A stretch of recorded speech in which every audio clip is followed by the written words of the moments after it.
Okay, hello everybody. My name is Frank McCaffrey. Welcome to the Americans for Limited Government podcast. I'm joined by ALG President Rick Manning, and we've got a lot going on in Washington, a lot going on around the world. Rick, I got to start by asking, do you think the Deontay Wilder Tyson Fury rematch is getting enough promotion? Who are these two people, and why would we be promoting them? Are they? What are you talking about? Is this MMA? Or what is it? This is two heavyweight boxers who had an epic fight back in December of 2018, and they've been setting up for a rematch for a while. And they're two outrageous characters, but they're not getting promoted, so not a lot of Well, people know we're gonna have a rematch. so they fought a year and a half ago, or over a year ago, and now they're going to fight again. And boxing, which used to have the best promotions in the world, has basically fallen off the landscape to being nothing more than a sideshow that a few people in Vegas go to and bet on. Is that kind of what we're dealing with? In many ways, it is. It still makes money overseas. But hasn't MMA completely eliminated boxing from really being in the national consciousness? It's not what it was, no question. It's in the national unconsciousness. Oh, there you go. It's like it's like horse racing. Truthfully, horse racing used to be a big deal, and horse racing now, people pay attention maybe for the Triple Crown events, but by and large, they don't pay attention to horse racing anymore. And similarly, you look at boxing, and boxing has been usurped by Dana White and MMA, and so people are interested in combat sports are choosing the MMA style over the traditional boxing, and part of that's boxing's own fault because of its the kind of legacy of corruption within boxing. But also there's more action in an MMA fight than there is in a boxing match, and as a result, while the skill levels are similar, boxing's losing out as being less action filled. And if this Wilder Fury fight is an action fight, they need to promote it because having Floyd Mayweather avoid being punched for 12 rounds and winning in a decision is boring. Yeah, yeah. Okay, but it still made a lot of money while he Made a was lot of active. money. Now we've got some more serious topics to talk about. Laura Ingraham had a segment on the impeachment and this whistleblower and Adam Schiff. Adam Schiff. Now, this whistleblower, we still don't know definitively. We don't know exactly who it is. So, when is that? Should that come out? Should that be a part of this case? Well, it should come out, and there was a big fight yesterday between Chief Justice John Roberts and Senator Rand Paul. Rand Paul asked questions. It has a series of questions that are in front of the Chief Justice right now, which name an individual who many believe is the whistleblower, but names that person by name. And John Roberts is refusing to allow those questions to be asked in the way that Rand Paul wants them to be asked. So here's why it's important for the American public to at least know the players in the game. There's a gentleman by the name of Eric Ciamarella. Many people believe that he may be the whistleblower. I don't know if he's the whistleblower or not. And for the context of this, it is important though, because Eric Ciamarella, back in 2016, put together a meeting with various in the White House with Ukrainian officials, a guy who was in the Ukrainian embassy at the time in the U.S., and various officials with the Democratic National Committee and others, with the goal of getting the Ukraine government to participate in a Democratic National Committee operation to dig up dirt on candidate Donald Trump. That was in 2016.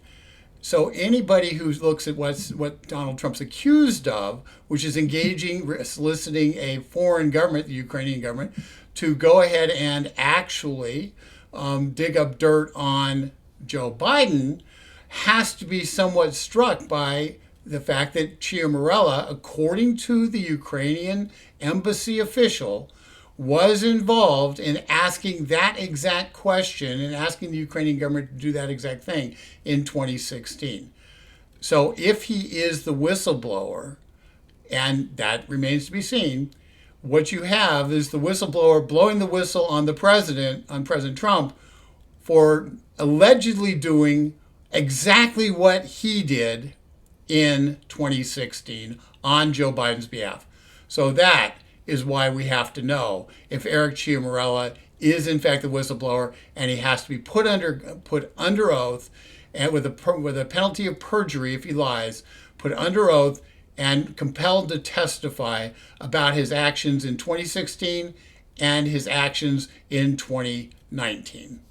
But don't you think that we should know who this whistleblower is? We're paying a lot of tax money in this impeachment proceedings, and it looks like we could be losing more time than we need to. Shouldn't we at least know who's responsible? Absolutely, and what's more, the whistleblower protection laws don't give somebody anonymity. What they give them is protection from reprisal. And I would argue, if Eric Ciamarella is the whistleblower, that his actions, which are provable over the last 3 years, are in fact not those of a whistleblower, an honest broker who's trying to protect the country from various crimes or illicit activity, but instead he's the protagonist of a variety of investigations.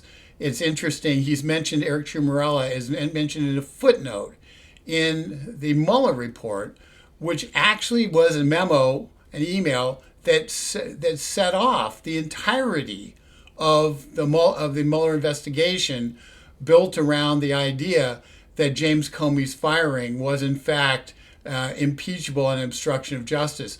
It is clear that, and that's why they're talking about the Mueller report needing to get one of the footnotes declassified, because people who know say that footnote refers to an Eric Ciamarella memo.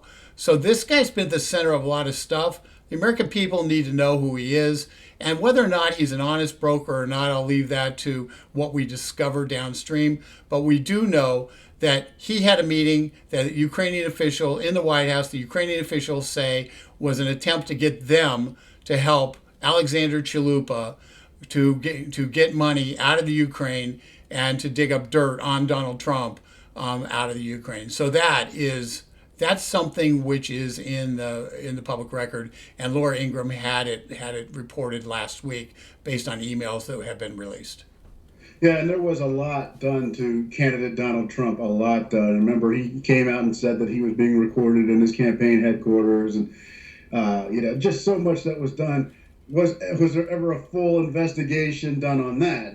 We really would like to know some of the details on how the Clinton and Obama crew were targeting him. Remember, that's what brought down Richard Nixon, right? Why not go after the DNC? It's absolutely fair. We know that the FISA court has admitted that there are at least 2 of the warrants against Trump campaign official Carter Page were invalid. We know that there's a reasonable case that all 4 were invalid based upon the fact the whole basis of them was something that was James Comey himself called a salacious and unverified report by Christopher Steele. So we know that that the basis of the entire investigation on Trump was false. And if Eric Ciamarella in fact did provide a memo which gave the impetus for the investigation to be launched against then candidate Trump, then you have, in fact, actually it was at that point President Trump, then you have even more evidence that this was never about finding the truth, but instead designed to take down this president. Well, I believe most Americans suspect now that this was just something designed to take down the president. And again, most Americans are suspecting that because we've been through it a few times before now. I mean, speaking of James Comey, remember that James Comey testimony? That was the first attempted hit, and it backfired in ways that the Democrats even had to concede to. I don't even remember what he said. It was just sort of like he went out and read the media reports about it, and that's about it. And then he went off and sold his books. Now, there's another issue. This might be one of the reasons why the Democrats would want to take down Donald Trump. We see a growth in GDP in the fourth quarter and slow growth, but still pretty positive numbers for 2019.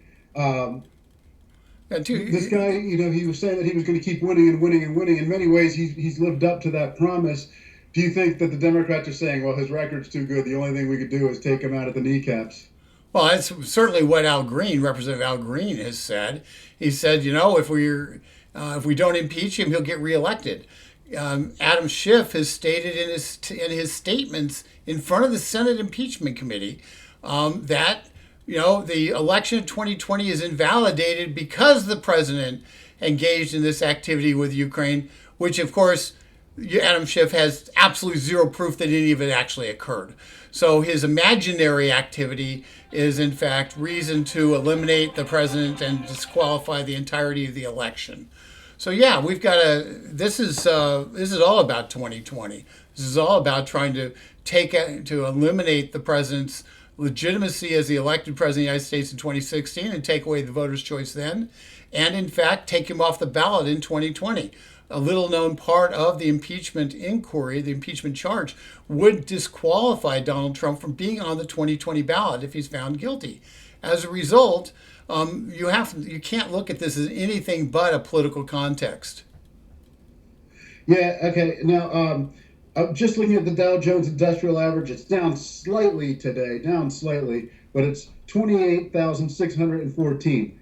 Now, I mean, that's double what it was during the Bush years, and that we thought that was high. Obama really struggled to boost the economy for 8 years. It was very tepid economic recovery from the Great Recession, and now we're seeing the Dow Jones inching closer to 30,000. I mean, this is incredible what this president has done, and he's been very pro-business. Unemployment's been down. The consensus about Donald Trump is he's the guy who's got people working again. Labor force participation's up. It's up with minority groups too. The female population is working again. People are seeing this all around them. They're experiencing it in their lives. Their friend who was struggling 5 years ago is now back up and rocking and rolling again. Their family members who were struggling, they're back up and rocking and rolling again. And so this idea that for some reason this man should be impeached cannot make sense to everyone. I mean, it just can't possibly make sense. He's doing good. Well, let me give you some context here in terms of where we're at. George Gallup does a poll, which is kind of a not one of these tracking polls, but it's Attitudes of Americans poll that was released last week. And in that poll, it showed that quality of life satisfaction amongst Americans is now at 81%. The 3 years since Donald Trump, they do this every year, the 3 years since Donald Trump's been president, that number has increased by about 30%. Okay, you have things like the Consumer Confidence Index, which gets done every month. The Consumer Confidence Index has gone to all-time highs, and people cite, the fact that jobs are available, and so they feel very confident to be able to spend money because they don't feel as though their jobs are at risk. So we're seeing that in January. So there's a lot of indications that the average American feels the positive impact of this Trump economy. And as a result of that, the Democrats really have very few ways to go. Their message is, we're going to take America in a different direction, when most Americans are saying, I kind of like this. I kind of like what's happening economically. Don't mess up a good thing. And not to use a trite campaign phrase from Wag the Dog, but the winning campaign slogan in Wag the Dog was, "Don't change horses in midstream." And the consultant, it had nothing to do with the candidate winning in the movie, but the truth is, the American public, if things are going well, don't change horses in midstream. They do not think we got to go back in a different direction if things are going well. And lastly, to quote Carville and Pagala back when Bill Clinton was running for re-election, and it's the economy, stupid. Yeah. And right now the economy is pretty darn good. In fact, let me be clear. The economy is better. the economy is better now than it's ever been in my lifetime. So it's not just pretty darn good. The economy is better than it's been in my lifetime. And I've been around for a couple of years, so.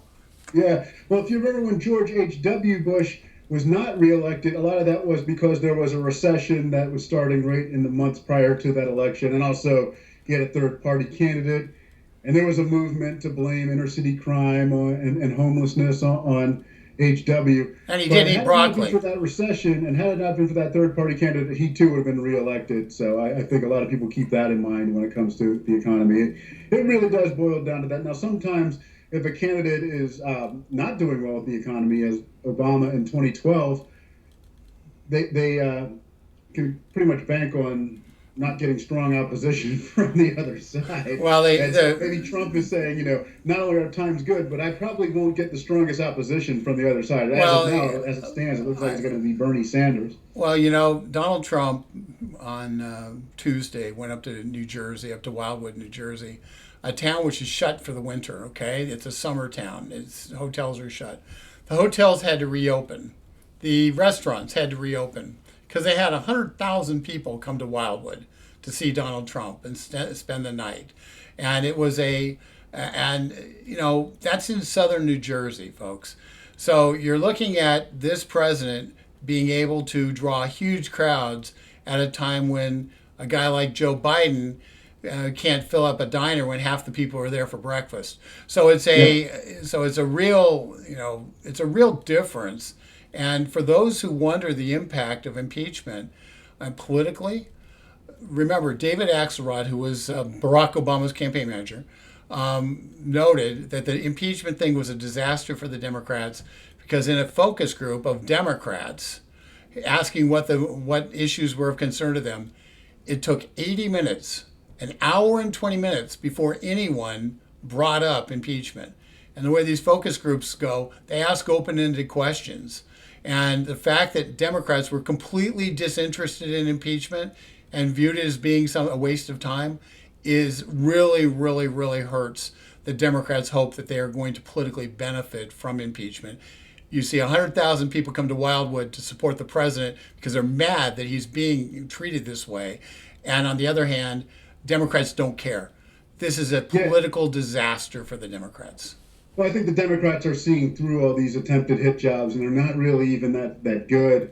And again, about the only thing that's stuck is that they said Donald Trump is not fully exonerated in the Russia investigation. That's about the only thing that's stuck. Maybe they could have gone after him for other things, but they just kept hitting him with the wrong thing. Stormy Daniels, when that came out, his approval ratings actually went up while that was out. So, let me give you the ultimate irony. Is Adam Schiff investigated the Mueller thing. He's the guy who had the empty briefcase who kept claiming he had all this evidence against President Trump during the Mueller investigation. And he's the one who said that the president wasn't exonerated by the Mueller investigation because there was all this obstruction of justice. Well, guess what, folks? You know what wasn't an article of impeachment charge? Was obstruction of justice. Adam Schiff could have used anything out of that Mueller report and turned it into articles of impeachment if it had any validity. Adam Schiff's failure to bring an article of impeachment on obstruction of justice based on Mueller is the exoneration of President Trump on the entire Russia investigation. That is, in fact, the exoneration. Adam Schiff and the Democrats in the House are the ones who exonerated him because they didn't use it. They did not use it as an article of impeachment. It shows that not even they believed that there was any legitimacy to the claim that this president obstructed justice. Okay, now John Bolton was on TV talking about Ukraine, the calls between Trump and Zelensky prior to the Politico story, talking about money being under review. Trump tweeted the interview calling it game over. What is Trump getting at here? Well, John Bolton, everybody sits there and say, John Bolton was concerned about what was happening in Ukraine. He had grave concerns. Well, John Bolton, right before the Politico story broke, was on television talking about the Ukrainian relationship and saying that the call was between the president had two calls with President Zelensky, and that the relationship was cordial, it was very good, and that he hoped to get the president to meet with Zelensky in Warsaw in a meeting that occurred on September 1st, and Vice President Pence went to that meeting because the president was back here dealing with Hurricane Dorian, which was threatening which was Category 5 hurricane that wiped out the Bahamas and was threatening to wipe out a large part of our eastern seaboard.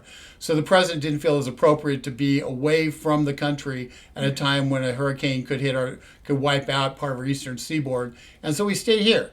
And Zelensky met with Vice President Pence and Senator Ron Johnson. And in that meeting, before it, Ron Johnson called the president and said, "Do we want anything?" And the president said, no quid pro quo. So there was, in fact, that was one of the exonerating aspects of it, was the meeting occurred, and B, it was, Ron Johnson said the president told him no quid pro quo. Why it's significant that Bolton talked about it is if Bolton had concerns that there was leverage being put against the Ukrainians, he would have said something along the lines of, they really need to get to the heart of this Burisma matter. The corruption there is overwhelming, and they need to show that they're really doing something about corruption. Instead, he mentioned corruption, but he didn't mention it in a negative way towards the Ukrainians. And so it brings into doubt the entirety of the allegations about what's in this book. Okay, so, there's a lot of doubt about anything John Bolton's going to say in the first place. And my guess is most people on the Senate floor and the Americans are just going to dismiss it as, a disgruntled former employee. They had apparently a clash of egos while he was working there. And so what's the purpose of even having Bolton testify? It's just... Well, the reporting today is that that because of this video clip of Bolton, and because of clarifications that this was actually Bolton's book, that we don't know what's in Bolton's book because it's some of the things are classified, and that the New York Times was actually taking a call from somebody who told them what was in the book, but hasn't actually seen the manuscript. What that means is somebody in the NSC review process was leaking to the New York Times. And if anything, what needs to happen is Maggie Halberman, who is the person it was leaked to, needs to be put under oath and let her say that she's not going to testify because she needs to protect her sources. Because ultimately, the argument for bringing Bolton on board and have him testify is the president doesn't have executive privilege. And I'll let the Democrats defend if the president doesn't have executive privilege, why Maggie Halberman should be able to report on something that is secondhand information that she can't verify from one source, and she won't reveal who that source is. And I will bet you anything that source is out of the National Security Council and may have the same last name, different first name than the gentleman who testified in uniform, who apparently gave his analysis of what was in the president's conversation with Zelensky to two people, George Kent and an unknown person who Adam Schiff believes was the whistleblower. Okay, now just one more quick question. I think it's probably time for us to wrap up. Quick question here: is there something Mitch McConnell can do to just get a quick acquittal? Is it's still possible for him to come up with some kind of quick legal remedy, a quick acquittal, get it over with, move on, forget about this? The Senate rules are very clear. The rules that were passed by the Senate are very clear. They're going to vote after the questions by the senators, and they should wrap up today. After the questions by the senators, they're going to vote. The Senate will vote on whether or not they want to have witnesses. And there will either be a majority of the people voting for witnesses or a majority of the people voting against witnesses. And so that will be what the determining factor is. Whether or not there's witnesses will be determined by the senators. And Byron York today in the press, on a Twitter post he made, and he's a reporter here in Washington, D.C., reported that right now the expectation is that there will not be witnesses.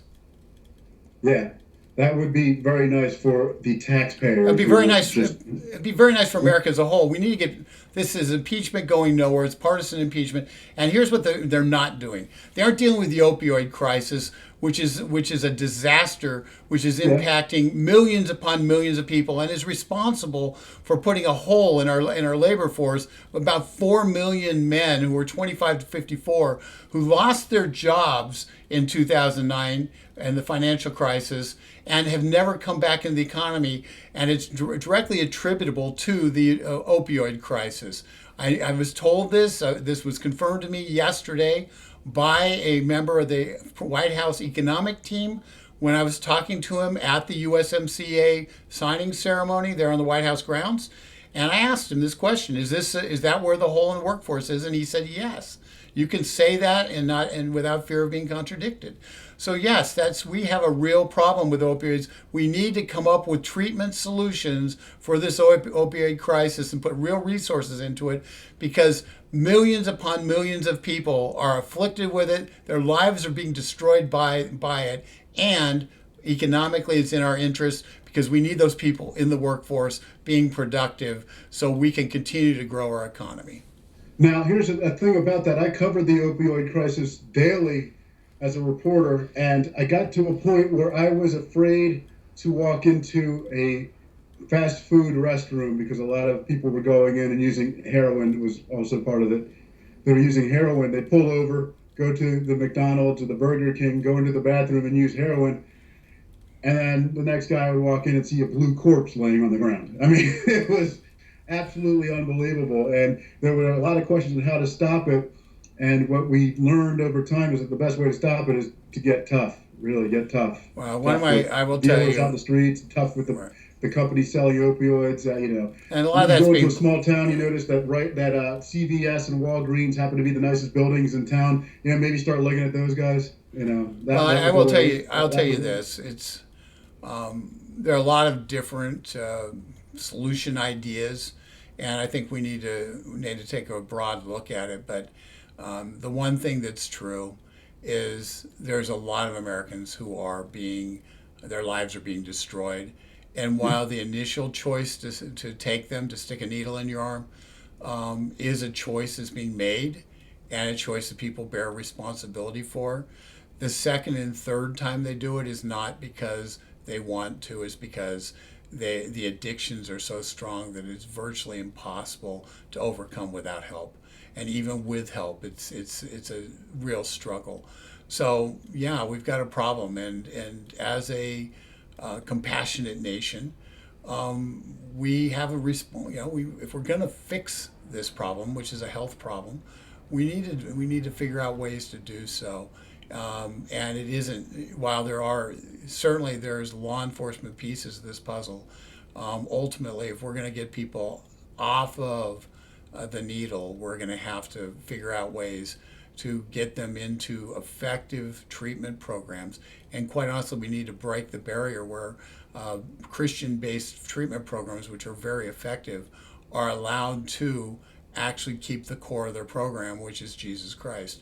And because that is the core of their program, and it dramatically increases the knowledge of Jesus, the knowledge of a loving God, dramatically increases the number of people who actually do successfully kick the habit.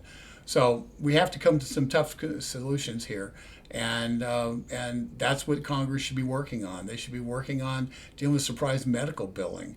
Surprise medical billing, people are getting bills. They go to the hospital, they're knocked out, and then they get bills that they have no way to pay, that they didn't expect because their insurance company's saying, well, we're not paying it, and you were out of network. And their doctor's saying, we did what we're supposed to do. We treated a patient who came in before us, and suddenly the patient's getting caught in the middle. We need to come up with a system that doesn't create a one-size-fits-all pricing system like the Democrats want that would lead the way to Bernie care. What we want instead is a system that allows markets to exist, but creates some kind of arbitration between providers like hospitals and doctors and the insurance companies to ensure that the patient gets the coverage, the patient has access to medicine, but the people who provide the medicine actually get paid what it costs, at least what it costs for them to provide it. All right, well, Rick Manning, the hyper-informed president of Americans for Limited Government, it's time to wrap this thing up. Always a pleasure. Thanks, buddy. The pleasure's all mine. Subscribe. Subscribe down there. Subscribe. Yes, please subscribe. Please subscribe. I should have said that at the beginning. Please subscribe. We're picking up some subscribers. We'd like to pick up some more. Thank you, folks. Take care. Yeah.